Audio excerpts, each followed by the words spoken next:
It's officially live. Welcome back to a new and improved Mental Dimes podcast. Been way too long since the last time we embraced the world with our thoughts and minds.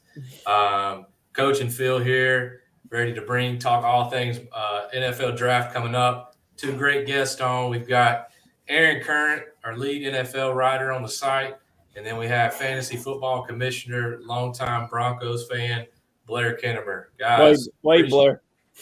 Wait, Blair. How you guys doing? We're only 32 minutes late, but I'm glad we could get your camera situation worked out. Yeah. So we'll might as well just jump into it since some of us got to get to bed here in a minute. NFL drafts coming up, starts this Friday night. Thursday. My bad. Sorry, I've been staring at the. If they tune in Friday, they're gonna miss the first round. Yeah, it's on Friday too, though. Yeah. So the only draft, the only rounds people really are going to watch Thursday night, first and second round. Is that correct? Or I say anything a lie?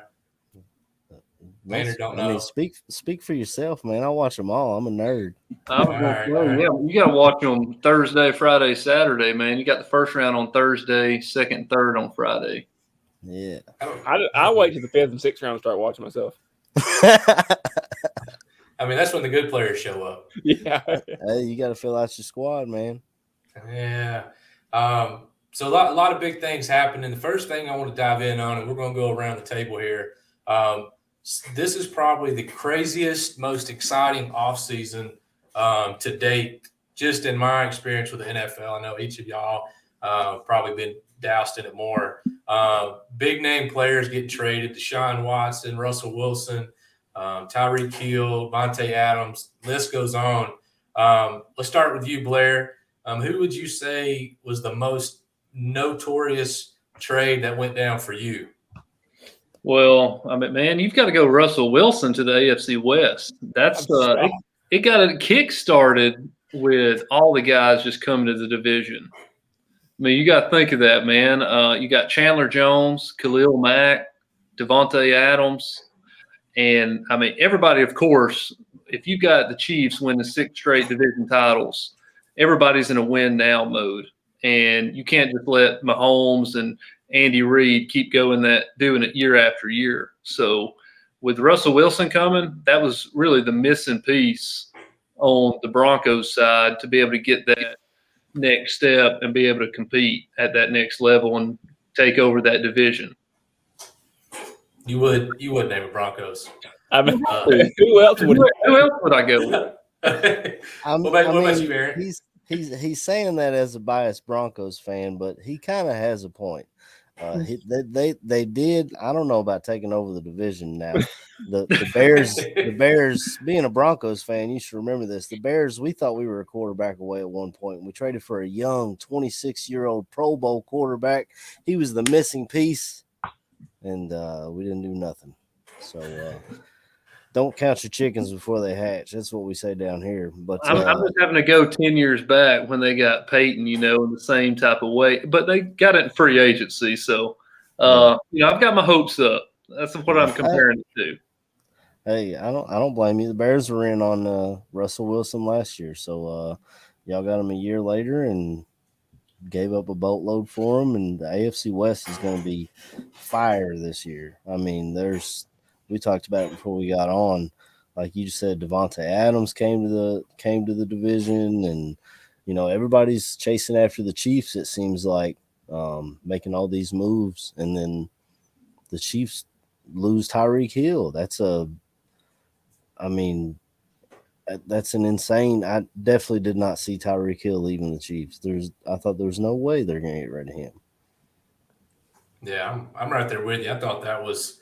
And we'll talk about that more on, but just speaking on Tyreek Hill, I don't care if you had 10 draft picks spread out between 10 years. I mean, I don't know if there's another guy as faster than Tyreek Hill or more electric, and you just took him away from one of the best quarterbacks in the league. So that one it still don't make sense to me. But moving on, we'll talk about free agents. I know, you mentioned Russell Wilson being a big time trade that went down.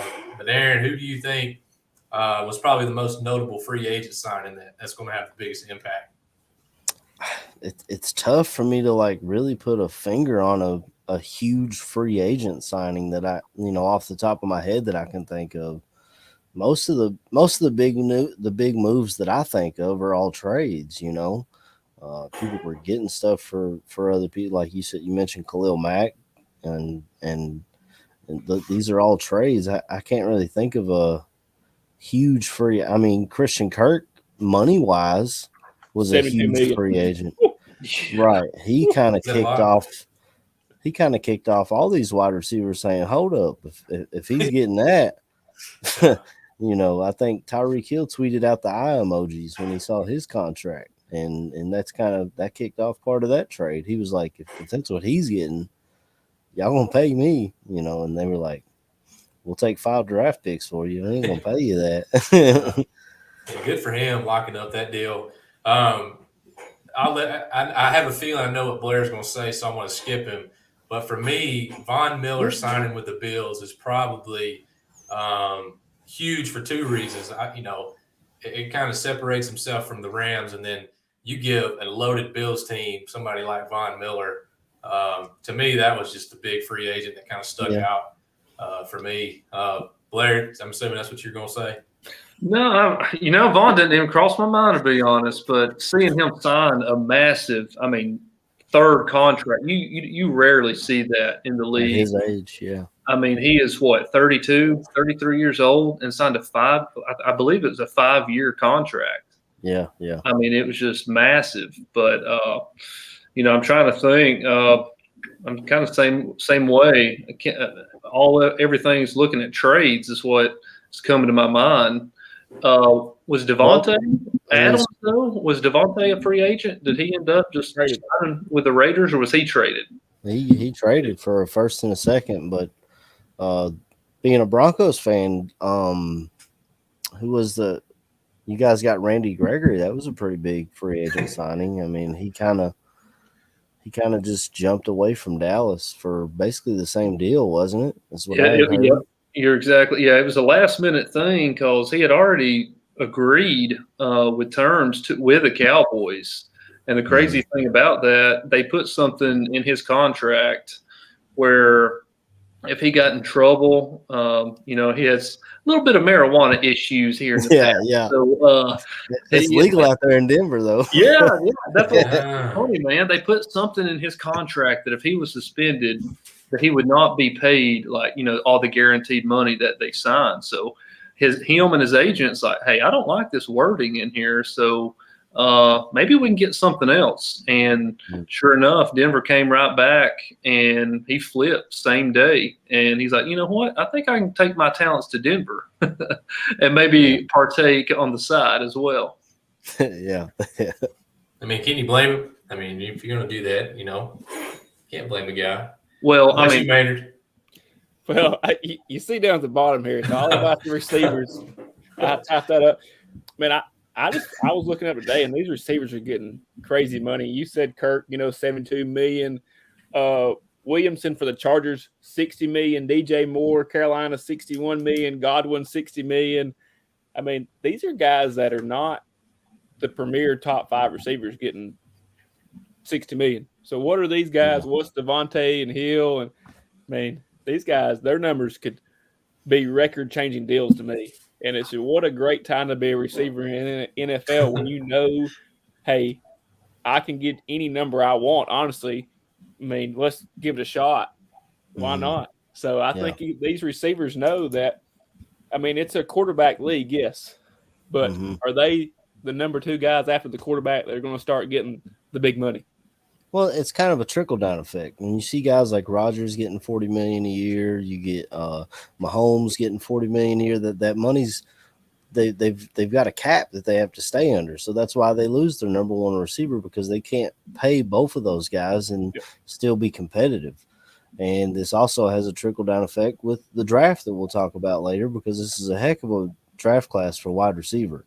So if you're the Packers, you're like, why would I pay Devontae Adams the same amount I'm paying Aaron Rodgers or close to it when I can get a Chris Olave in the draft or a Drake London out of USC and try and piece together on a rookie contract, try to piece together some sustained success. So what it's showing to me is that these high-end receivers are going to play with middle-of-the-pack quarterbacks. So your top quarterbacks, money-wise, yeah.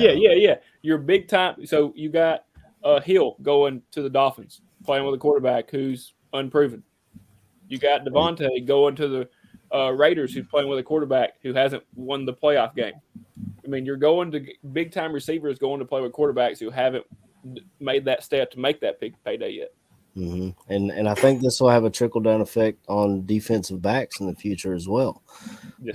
You're going to see Jalen Ramsey saying, "You're going to pay me to lock down this wide receiver. You're gonna pay me for it. If I'm going to pay what I'm worth in their eyes." And these TV deals are insane that the NFL is making. So we'll just continue to see the salary cap jump. I'm sorry, Blair, I'm taking over the show here. I do this all the time. No, you do. I think you make a great point on the defensive back, and for Jalen Ramsey's sake, hey, if I'm shutting this dude down, pay me what he's getting paid, or even more. Right. I think that's an excellent point. So my biggest problem with, and I don't know, I know you guys are a big fan of my articles that I publish since y'all are my frequent readers, especially Blair. He enjoys reading all my old stuff. Every single one. I am 100% anti-NBA. I hate the NBA. I rarely even enjoy talking about it. Hate it. But the reason the NBA sucks is because there's no loyalty between player and franchise. Big name players are jumping constantly. Harden's jumping. LeBron James already said he's fixing to leave, even though he was the happiest man in the world 3 years ago. He built that Lakers team. Where is he going now? Yeah. What franchise is he going to mess up again? And so, and even though this movement's exciting, it's almost got this feel like the NFL is these players are turning into the NBA players, where there's nothing wrong with chasing your money. And that's not what I'm saying. But at some point, I don't want it to turn into NBA where players are jumping ship, demanding trades, every single year. And that's, to me, it seems to be what is going on now. What y'all think? In a sense. Go ahead, Blair. I think some of the players are more chasing and trying to build up the super teams that you might see in the NBA more than just straight up chasing money. I think you might have some players that are willing to take maybe a hometown discount or, go play with, Patrick Mahomes. You hear a lot of these players even tweet directly at one of their cross division rivals by saying, after watching a spectacular play they made on Sunday, hey, I'd love to, watch or play with him sometime. So I think you might see that a little bit more than just chasing the money by looking to build a super team like the NBA, you've seen with LeBron. The difference is, in my opinion, number one, if the way James Harden did it, he was just like, he just kind of quit on his team, started putting on weight, and he wasn't in shape. And now you see him, with the Sixers, just not living up to expectations, what they expected when they got at James Harden. If you see Debo Samuel start putting on weight so he can get out of San Francisco, it ain't gonna be pretty for him. You know what I'm saying? And I remember, maybe I'm older than you guys, I don't know everyone's age here, but the Philadelphia Eagles, when they built that dream team, I believe they had Mike Vick, and they signed at the time the big corner name was Asamoah, I believe was his name. Oh, and yeah. They came out and they said, we're the dream team, we're the team to beat. I think that team didn't even make the playoffs or something. So it can go either way. Like, you see the Miami Dolphins, you talked about Tyreek Hill and going over there, and they got who's the guy that drafted last year, Waddle. So it's all on Tua, who's on his rookie contract, which is why they have money to spread around like that. But it's going to be all on Tua to put up or shut up, or we'll be seeing. I mean, if they don't see it work, I don't see it continuing that way. The last dynasty that I can think of in the salary cap era would be the Patriots when they had Brady, and that was because he took less money to play with, to make everyone around him better. Go get me a Randy Moss. They were undefeated that season. They lost the Super Bowl, but that's the only time that he had the quintessential the dude. You know what I'm saying? Other than that, he was playing with Welker and Edelman and Amendola, and Gronk, I guess, was a beast, but I just don't see the super team if they don't succeed, then everyone's going to want to get paid. I don't see it being sustainable. You know what I'm saying? Yeah, and I agree. I don't think it's sustainable one bit, just because from a money standpoint, if they're wanting to get out right after that 1 year's up. But you look at Les Snead over at the Rams, it seems like, it's a win now mentality instead of building a dynasty, to your point with the Patriots. Mm-hmm. And I think that's kind of what is interesting now with the NFL, maybe how they're pivoting with a few different teams and general managers. Hey, let's just win the Super Bowl, get some good guys, get them in, and then, they disperse, just like, Vaughn signed him free agent. Now he's back at the Bills. Hey, is that what the Bills are trying to do now? Right. Well, speaking about what the Rams are trying to do, I've obviously got my opinions, but would you, and it's all a matter of who you got, but win now versus build for the future. There's no guarantees what's going to come in the draft. And to be honest, I've been hearing that the Jaguars have been rebuilding for 13 years. They still can't win a game. Rebuild my whole life. They've been rebuilding ever since I've started watching NFL football. And so if you're a GM, what would you rather have? Would you rather have a proven player like Tyreek Hill to come and instantly boost you, or would you rather have the 5 draft picks and say, "Hey, I'm here. I'm going to try to gain some longevity"? What if you had? Let me just ask that question, Maynard. You can leave me off. If you're a GM, are you winning now? Or are you building for the future? I mean, we live in a win now society. We want stuff now. So, I mean, why not go out and get that guy that's, hey, I know this guy can do it. That's a lot better than getting a guy saying, well, I don't know if he can or not. He did it in college. I don't know if he can do it in the pros. So trade those. I kind of like the trading the picks. I've done my little research on this and looked it up, and I guess I didn't know that he had traded away so many picks. No first round pick since 2016, and doesn't have one till 2024. That's awesome. He won't have that pick either. And they'll trade some more away. So they won a Super Bowl. They did their job. I mean, that's your job as a GM, is to put the players in place to win a Super Bowl. So I like it. Trade them away. Well, a lot of people talk about the Rams trading away first-round picks and not having one since Jared Goff. They actually do make a lot of draft picks. They just grab those guys. You remember what we talked about when I came on? Talked about building through the later rounds in the draft. Remember when I said that? That's kind of what the Rams have done. I mean, yeah, they've traded for superstars. So basically they're like, is any first-round pick that we get this year better than Jalen Ramsey? Probably not. So let's go get Jalen Ramsey. Are any of these first-round quarterbacks that we can get this year better than Matthew Stafford? Probably not. Let's go get Matthew Stafford, and so on and so forth. But for me, and the Super Bowl, to me, really showed you the 2 ways to build a team. You've got Les Snead, who has a coffee cup at the draft that said "F them picks," and they were playing against the Bengals, who built through the draft. It really depends on how much you trust your scouting staff and your coaching staff. There's no question that Sean McVay is one of the, if not the best coach in the NFL. So if you believe in that, you believe he can take whomever and make a star out of them, like a Cooper Kupp that they grabbed in the 3rd round,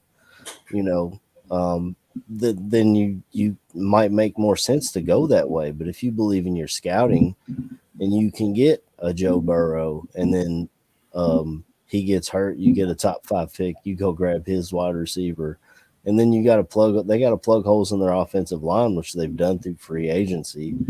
I guess maybe that's something we could have talked about. They went and got a couple of guards, I think a center and stuff. They've still got some holes, but that seems like a pretty complete team, and they built mostly through the draft. They signed some free agents on defense and stuff, but most of that team was built through the draft. So it was kind of cool to see two teams do it different ways and still reach the ultimate goal. I mean, only one of them won the ultimate goal, the win now team, but the other team got there and it's going to be a dogfight in the AFC, but it looks like they have sustained success because they have the younger team, and their salary cap's going to be in a better spot because all those players on the Rams are either going to want to get paid or they're going to go to the Bills and get paid. Somebody's going to pay them. So that's a great point. So there's two teams right now in the draft that each have 12 picks, the Jaguars and the Chiefs.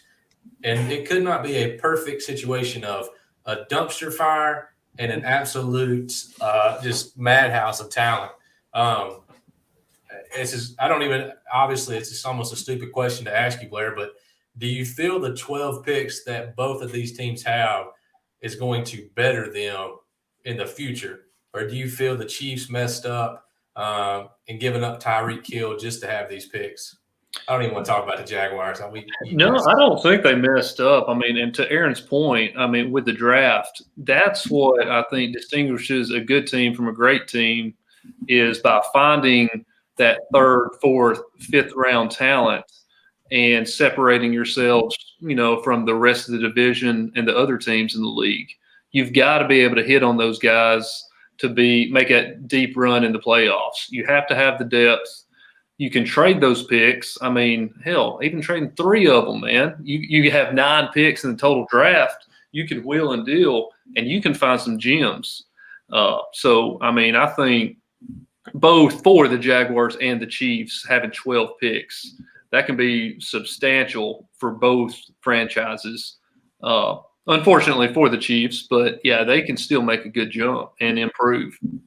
Zach, I don't know why you're hating. I think if the Jaguars, with their 12 picks, if they draft a whole new team, they'll be a lot better. Well, when you put it that way, that gives me a little bit more hope for what they're doing. Yeah, so, they can get a whole new defense. I mean, come on. Yeah, I don't know. Not a whole new defense. They got Josh Allen from Kentucky down there. I'm a pretty big fan of his. Who y'all thinking they're going to take number 1 though? Let's ask that. I'm curious. We're not there yet. Hey, calm down. Okay. My bad. 30 minutes late to the show. You don't get to run the podcast. We would have already been on it if you got here on time. That's why I'm hiding over here so nobody. Right. Yeah. So Jaguars, Chiefs both have 12. Then you got 8 teams here that all have 2 picks in the first round.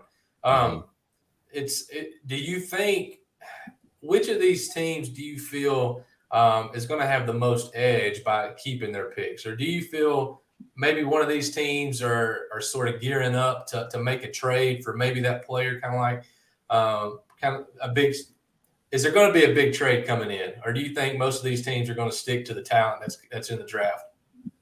Well, I spoke about thinking that the Steelers would try to move up, or the Saints, we've seen them want to move up. I think they just recently moved up for Davenport, their outside linebacker / defensive end. I can't remember. I think that was 2016, 2017, something like that. That sounds right.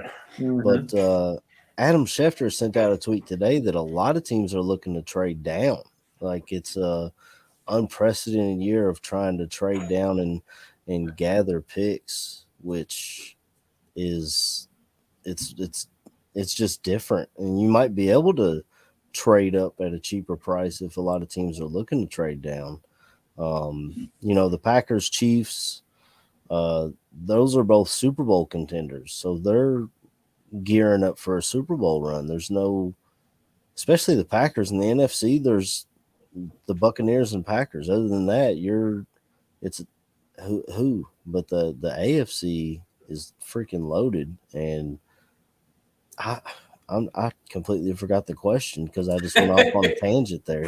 But It's both a solid answer. Both a solid yeah. answer. We'll just keep rolling on because we'll jump straight into the draft. Aaron, you were our mock draft guy. You've been working on this for months now. You released your final mock draft today. Yeah, and great work. You got Trayvon Walker, Aiden Hutchinson, Evan Neal, Kayvon Thibodeau, and Kenny Pickett in the top 5 picks. Mm-hmm. Just overall, from top to bottom, how do you feel that this draft, the talent in here, racks up with previous drafts? It's different because, like last year, we knew we had 5 can't miss quarterbacks that people were going to move around for. And in this draft, because we don't, in theory, have those quarterbacks. Now, remember in 2017, they said that about that quarterback class with Trubisky, Watson, and Mahomes. And I mean, Mahomes is the future GOAT, it looks like. And Watson's good too, as long as he can stay out of massage parlors. But so we really don't know. Guilty. It's hearsay. It is allegedly. But there you go. But what that's going to do is push these other positions up, and you see in my mock draft here, Trayvon Walker, number 1.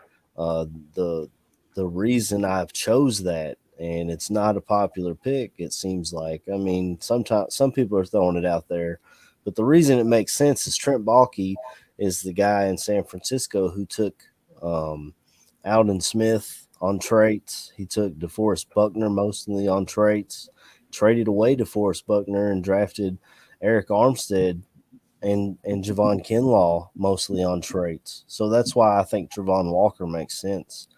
And then Aiden Hutchinson falling to the Lions, he's a hometown kid. He's from Detroit, born and raised, went to Michigan. So it just almost makes too much sense. Do you see any chance to where the Lions might try to push to number 1 just to make sure they can get the hometown guy? Is that a possibility? I don't think so. I think what they'll do is either stay put or even maybe move back. They do have the 32nd pick and the 34th pick, and they know they're in a rebuild. They've pretty much came out. I mean, they've been rebuilding since 1957. I can say that because I'm a Bears fan. But I do like the head coach that they have out there, Dan Campbell. They seem to play really hard for him. And if they get the right pieces in there, honestly, the Lions could be dangerous. You get Aiden Hutchinson here. You don't have it on here, but I think at 32, we've got them taking Desmond Ridder, the quarterback out of Cincinnati. And then at 34, I have them taking Daxton Hill from Michigan as well. So they get 2 big pieces from Michigan and a quarterback that doesn't have to start right away because you've got Jared Goff already. I think they stay put, but I think that if they draft well, we could see them do something. The same thing with the Jags. I know you kind of said tongue in cheek, if they just draft a whole different team, it could be different. But if they think they have the quarterback right, so they grabbed a generational talent, is what all of us were told going into the draft with Lawrence out there. They invested in their offensive line. They invested money-wise in their receiving options. And they have 12 draft picks in a deep receiving class. I've got them taking an edge here. They can help continue to build on the offensive line. There's a lot of good tackles in this draft as well. I mean, and that division is not insane. You've got the Titans who just ride Derrick Henry as long as they can and hope to God Ryan Tannehill doesn't throw the ball away. You've got the Colts, who I think is a really good team, and Matt Ryan. I think they could win that division, honestly. Matt Ryan's just accurate and just does what he just does his job, So, and then you've got, the Jags, if they hit on these picks, and they got Urban Meyer out of there, which was you talk about dumpster fire. Urban Meyer, and who didn't see that coming, honestly? I mean, and they got Doug Peterson, a Super Bowl winning head coach that did it through building an offensive line and had Nick Foles behind it. So if I'm a Jags fan, I'm excited for the future. Now, I know there's probably like 3 of them, but they should be excited for their future, honestly. I got 2 comments. For 2 questions. So what about the fall of Thibodeau? Am I saying his name right? Last year, the guy from Oregon, they said last year he could be the number 1 pick. Now some people are saying he doesn't even make the top 5. I mean, what about the fall of that guy? Just real quick. He is extremely athletic. He's got great bend off the edge. And he was talked about at number 1 for a lot of the year until Aiden Hutchinson came on late, and then Trayvon Walker blew the combine out of the water and everyone moved him up there. The thing with Thibodeau, they had an interview, I think it was with Sports Illustrated or ESPN or something, and they kind of spoke to him about why Oregon over Alabama, because he was a top recruit for both of them, and he chose Oregon. He said it was about more than football. I believe that was his exact quote. It was about the jerseys. Well, I mean, that doesn't hurt. I'm a Kentucky fan. We get some recruits because we got good uniform combinations, and Alabama just has like basketball. Well, maybe. I don't know. So, but the way people took that quote was that we don't know if this guy is head over heels in love with football. Maybe he wants some, to build his brand more off the field, which is honestly, I think all of our, because myself, Trevor Hillman, and Jamie Malloy, those are the guys that worked with me on this mock draft season. In this final mock draft, I put all of our voices into it to have all of our picks. And I think all 3 of us had him going to New York. And the reason he fits is because what better place than New York to build your brand off the field if you're not completely in love with football? Now you have to have a good coach. And I think Robert Saleh is a good coach. He came from San Francisco. I love the system in San Francisco. And I just think it's a perfect fit for him there at 4. But that's also that's a good point. That's a good point. That's a good point. One more. Blair, do you agree with Pickett going 5, or would you take a different quarterback? The quarterback and the quarterbacks in this draft, I'm not personally not high on any of them, but you're going to probably call me crazy on here, but Kenny Pickett reminds me a lot of Joe Burrow, of how he started his career. He was a little shaky. You're like, he's not going to be able to, at best, make it to the combine and invite. And then this past season, man, he balled out. And I was just very impressed watching him. He's extreme, top tier competitor. I thought Malik Willis would kind of go number 1, but overall, Pickett, playing right there in Pittsburgh, and them seeing so much film on him, it seems like it's just a perfect spot for him and the Steelers. So, at number 5, I completely agree with Pickett going there. Aaron, where do you have Willis going? Because I like Willis. I think he does good things with his feet. He does good things with his arm. Where do you got? You like him because he went to Auburn out of high school. No, that has nothing to do with it. I mean, we would have been better off Auburn. He would have played, but honestly, I like him at Liberty. I think today's quarterback has to be more than drop back and throw the football. So I like him better than Kenny Pickett myself. Okay. I kind of agree with your take of them having to do more on the field. I love Justin Fields, the guy that we got in Chicago now. But the thing about Willis is you're betting on those traits. You're betting on that athleticism. When he left Auburn, he actually said, I didn't really watch tape.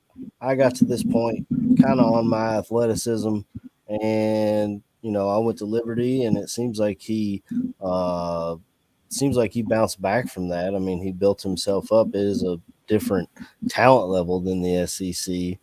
I can't remember off the top of my head exactly where I had Willis going, but the reason I like Pickett and the reason why that trade made sense to me was the Giants, one of their big needs is an edge rusher, and you see the top 3 go off right in front of them. So it was kind of a perfect storm for the Steelers to move up and grab him over the Carolina Panthers, who need left tackle and quarterback.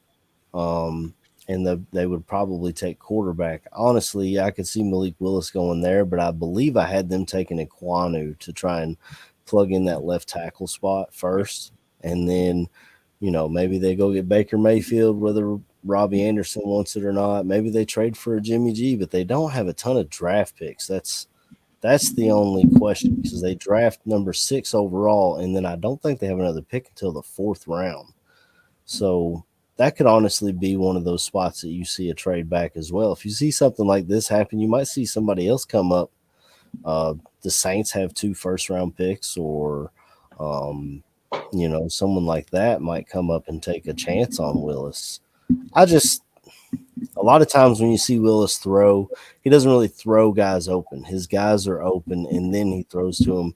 And if you try to get away with that in the league with these DBs, it's not going to work. You're going to throw picks. You're going to have a ton of turnovers, and it's not going to be a pretty rookie year. Now, if you've got a solidified guy right now, like some people were talking about him to as high as 2 to Detroit, where they have Jared Goff and Willis can learn for a year and then come in and play. But, I mean, the way this draft fell, I just don't see them passing on Hutchinson. And, I mean, if he can go to a place where they've got someone in place, maybe even – I mean, I don't see him dropping this far, but like the Colts situation. You got Matt Ryan, but he's like 33 or 34. So what do you get, 3 or 4? I mean, well, I guess I can't say that with Brady playing at 45. But He's got it a just long time left. yeah, I mean, it just really depends. But I think Willis needs to learn and see the speed of the NFL. I even saw it with Justin Fields last year. He had a ton of fumbles and stuff because he had, I feel like, gotten pretty far on his athleticism, just being the most athletic guy on the field. And it catches up to you eventually. Now, I still think Justin will be good, but he was rushed in and a bad offense. Matt Nagy ran the most curl routes in the entire NFL, and that is just not going to get the job done in this day and age. It's just not. So we got the mock draft out. Blair, I'm going to throw it over to you. I've probably known you the longest and picked your brain the most. But we've talked a lot. What would you say, just from an NFL franchise standpoint, what would you say is the most important pieces that you've got to have to be an elite team? Well, top 3, of course, quarterback. Me and you've even had that argument a couple months ago where I made the statement that quarterback's the toughest position in all of sports. And you disagreed with me, but I have to go to bat at that. So number 1, quarterback. And in this day and age in football, you have to have that premier pass rusher. That's number 2 in my eyes. And number 3 is to protect your quarterback from number 2 that I just mentioned, their backside. So, and that left tackle might actually be more important than that premier pass rusher. And that's kind of what it's kind of surprising to me with Jaguars. I agree with this top 5 list, but every mock draft that I see with the Jags, they're taking an edge guy. They have Josh Allen, and he's going to be re-signed. I think he's a beast, and he's already proven himself when he stays healthy.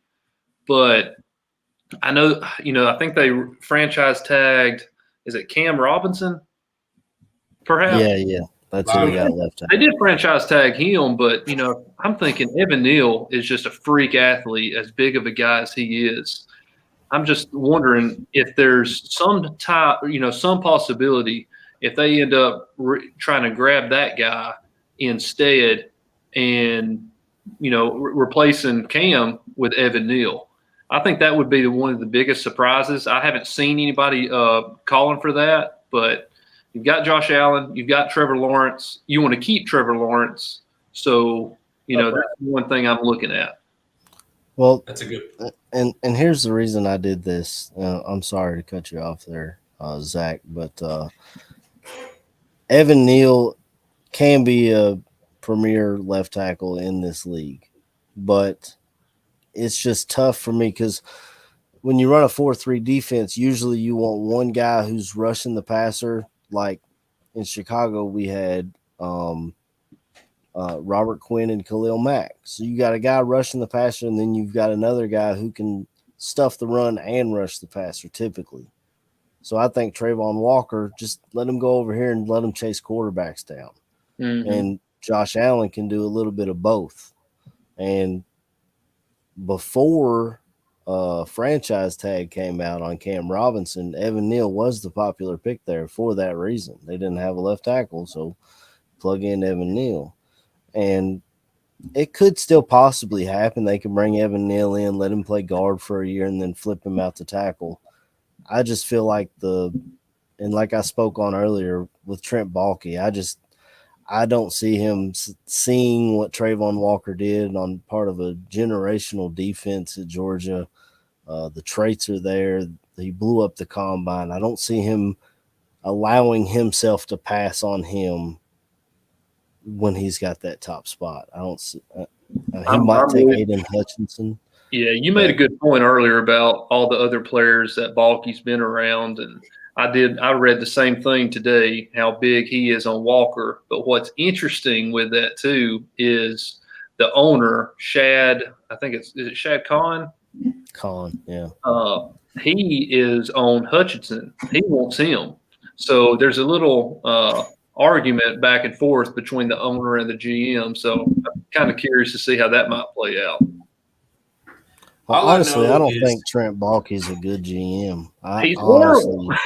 I don't know how he continues to get jobs. Yeah, I'm with you.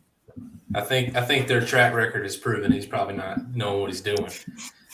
But if as a common fan, most people, they want to know where is your playmakers going in the draft. And I think, Blair, you make a great point where sometimes, your flashy name is not necessarily who's going to be and win and lose you a game sometime. If you can't, you can't protect your quarterback, obviously we got to take an offensive tackle with the first 3 pick. And, I would say one of the most scariest people in the game today is either Aaron Donald or Myles Garrett at Cleveland. And so who's to say Trayvon Walker and Aiden Hutchinson ain't going to be the next Aaron Donaldson or Aaron Donald and Myles Garrett coming up. So it's just interesting, and it makes perfect sense to help make sure you got a good quarterback here. So we know Aaron's number 1 pick right here. Blair, I'm gonna throw it at you. Who, if you're the Jags, who you taking number 1? Is Evan Neal your guy you're going to take? Well, that's what I threw that in there just to – I don't think it's going to happen because they did franchise tag, and I think they're – as a franchise, they want to make Cam Robinson long-term. So I think it's going to be Hutchinson. My top 5 actually fit exactly with what he has here except flipping 1 and 2.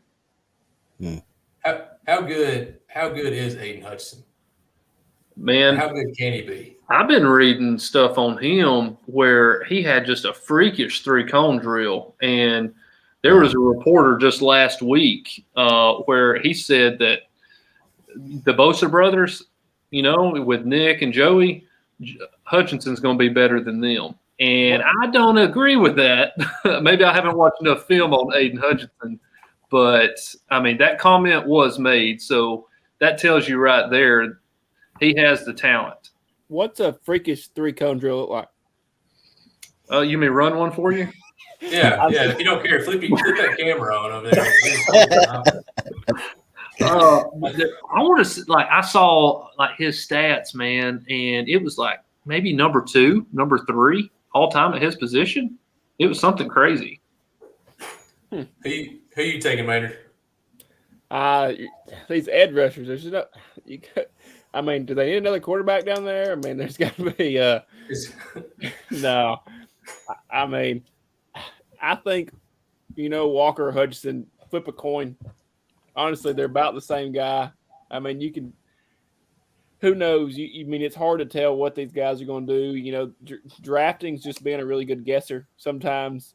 In my opinion, some of these guys guess better than the other one.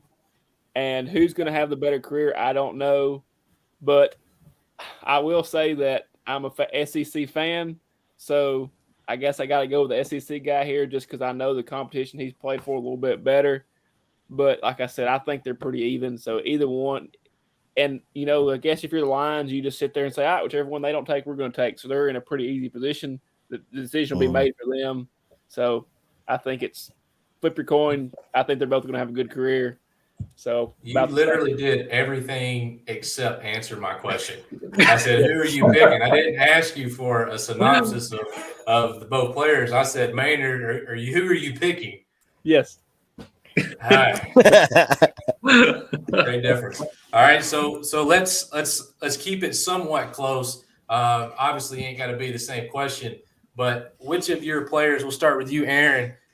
And it don't have to be a top 5 that we got on the list, but which player in this draft can you see making an instant difference right away as soon as the season starts? Well, I've pulled up my draft over here, and I have it's a guy that I really like. Is Drake London, the wide receiver out of USC. This dude he's huge. I think he's like 6'4", makes contested catches. And I've got him dropping to the Philadelphia Eagles at 15.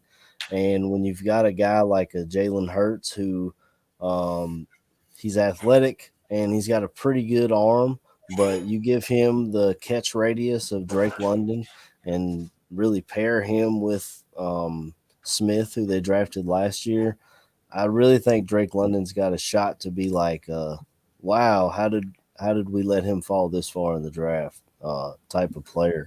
If he goes there, or I've seen some mock drafts where he goes as high as the Jets pick, honestly. What about you, Blair? I really like Derek Stingley, man, from LSU. I know, he had a monster freshman year when he came in and just made an instant impact as a shutdown guy.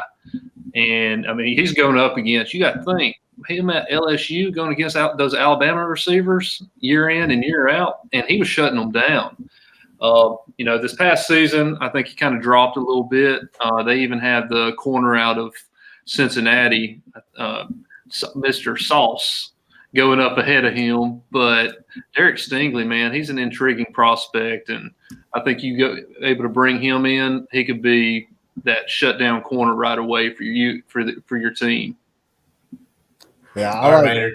Well, Blair took my pick, so I was scrolling through my draft. Man. I really did too. Well, back me up. He took my pick, so I was scrolling to find the number 1 kicker going to be drafted, and I couldn't find it. So McPherson's brother's got 2 more years. My third pick was Sauce Gardner. I think, we talk about all these big receivers in the game. You got to have the big corners to shut them down. I think he's got a good chance. I really like the things he did, and he has a really cool name. But I agree with Blair. I think the corner at LSU, just the talent he's went up against, he's plug and play right in the NFL. Well, the thing about Gardner is he didn't give up a touchdown his entire collegiate career, not one, and he went up against Alabama's.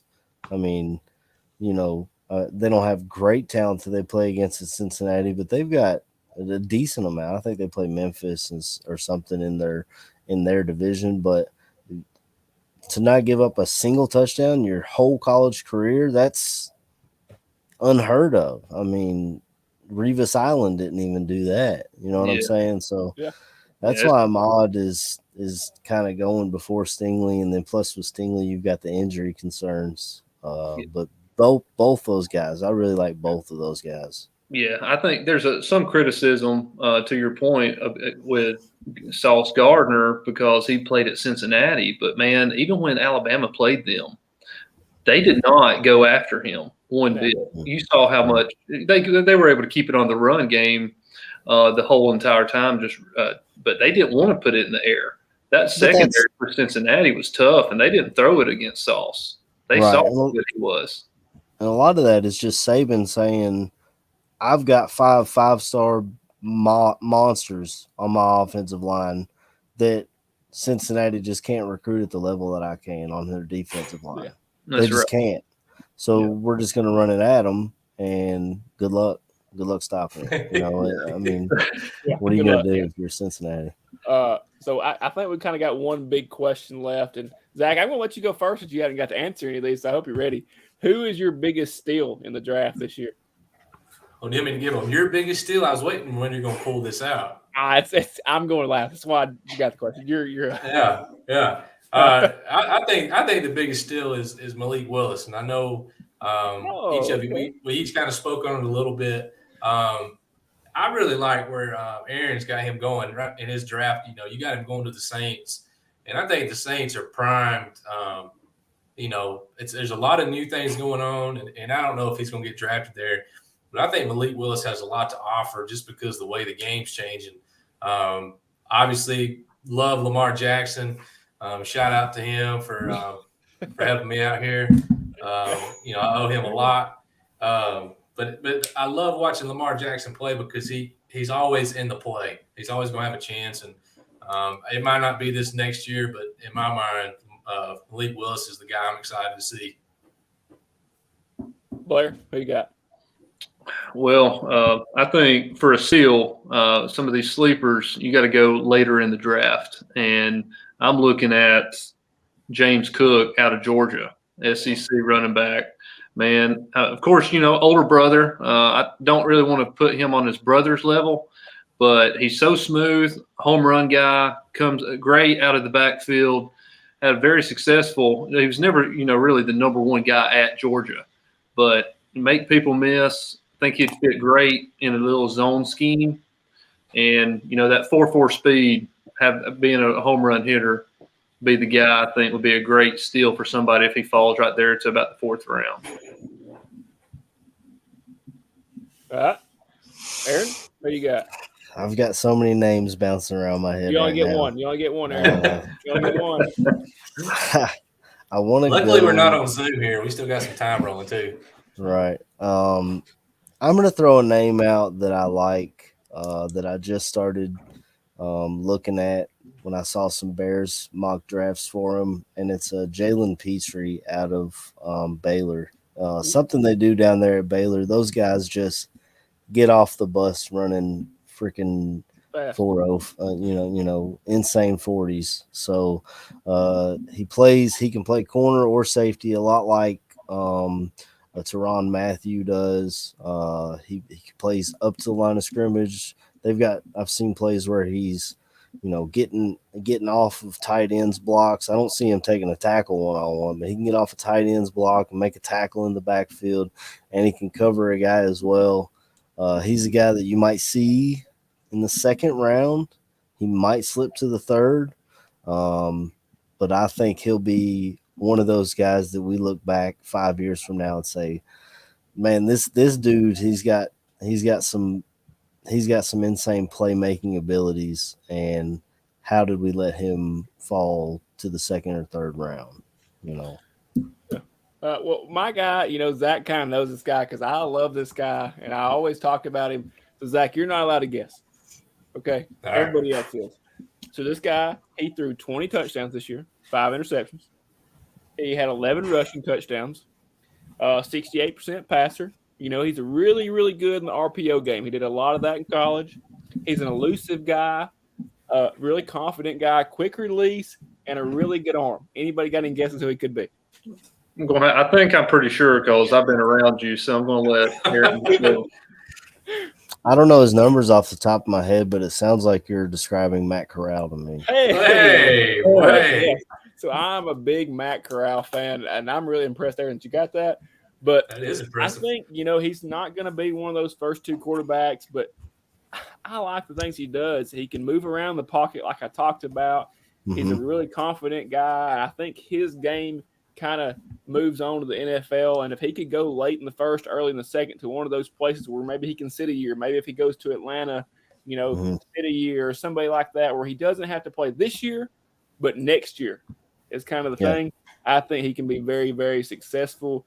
A big lane train guy, and I think he's probably trained him up right. And if he can't throw the ball, he'll teach him to get with the ladies. So it's funny you mentioned Atlanta. I've got him going number 58 overall to Atlanta in my mock draft. So I like Matt Corral a lot. If you want to talk about a really sleeper quarterback to watch out for, Bailey Zappi out of Western Kentucky. I think he threw for like 5,000 yards last year. The guy, he's got a zip on the ball. Yeah, 4 years. All 4 years. All 4 years combined. But that's a guy that you might see going. I mean, I've seen him as early as the 3rd round, and I've also seen him as late as like a 6th round flyer, But I mean, just to throw for 5,000 yards in a year, you got to give that guy a shot, I think. Definitely. It seems like a no-brainer. Well, guys, I appreciate you joining us in. Blair, Aaron, both of you, always a blast to get to chat up. If you want to read more about Aaron's stuff, definitely check out the website. Puts out good content every day. You can hit him up on Twitter. I believe you're at Aaron Current Yep. on the Twitter. Blair, I'm not sure how you want your followers to follow you. I get me up on Twitter as well. I hadn't Just been look at putting this picture. He sticks out. Yeah, my bad. Look for my Instagram. Yeah, my bad. I guess I haven't been putting out my content. I didn't show my face, so I don't know if you even need to give me a shout out. Maybe we'll wait till next time. I'm still waiting on that article to get turned in. Everybody's anxiously waiting to read your Broncos content. The Sleeping Giant, is that it? Yeah. Hey, you can write a nice article on your division out there. Yeah, man. All right. Well, for all you people, make sure you give us a follow. We're at Mental Dimes on all forms of social media. Hashtag stays the same. Username stays the same. Check us out. See you guys next time. Appreciate it, guys.